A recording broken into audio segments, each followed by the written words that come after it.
Hi everyone. So today I would like to talk about the work experience section in the resume. So just a few things to take note of. First, when we are listing the different jobs that we've done over the course of our career, we only need to write about the most recent 15 years. So there is no need to include jobs that we have done more than 15 years ago. Okay, so in this way, we can keep the information in the resume more relevant and less long-winded. The other thing to note is there are a few fields that we must have when we are describing the jobs that we've done. So this will include the name of each company, the duration that we worked at the company. This will include details such as the month that we start, the year that we start, the month that we end, and the year that we end our employment with each company, as well as 3 to 5 bullet points that describe the key job responsibilities at each company. Now, when we are describing the job responsibilities, do only identify and include the significant and relevant jobs that you've done. There is no need to go down to the very minute details of job tasks. Okay, so think about what are the most significant functions or responsibilities that you're in charge of at the different companies.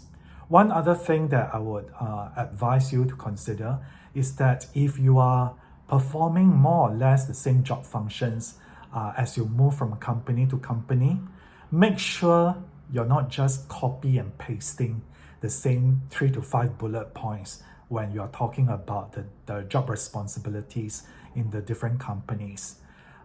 You don't want to convey the impression that you're lazy, right? So you're just copy and pasting the same standard points across different companies.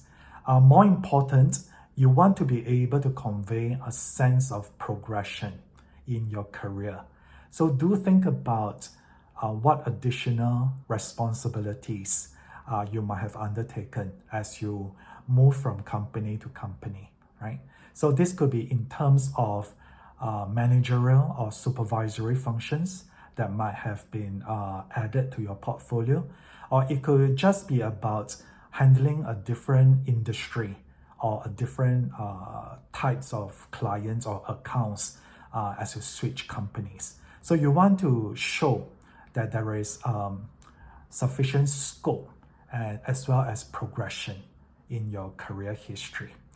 When we are listing the different companies, we usually adopt what we call the reverse chronological sequence.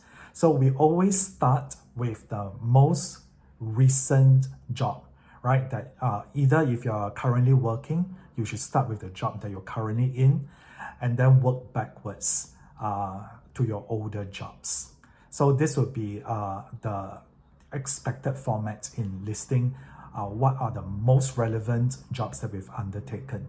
So the other thing to take note of is that generally the emphasis should be on your most recent jobs. So when you're reading your own resume in terms of how you've described your responsibilities with the different companies, you should find that the more recent jobs should have more information. There should be a greater elaboration of your responsibilities compared to your earlier jobs, because what you have done in the past 5 years will be more relevant as an indicator of your career direction right now, as opposed to those jobs that you did more than 10 years ago. So make sure that there is more focus on the recent jobs that you've done.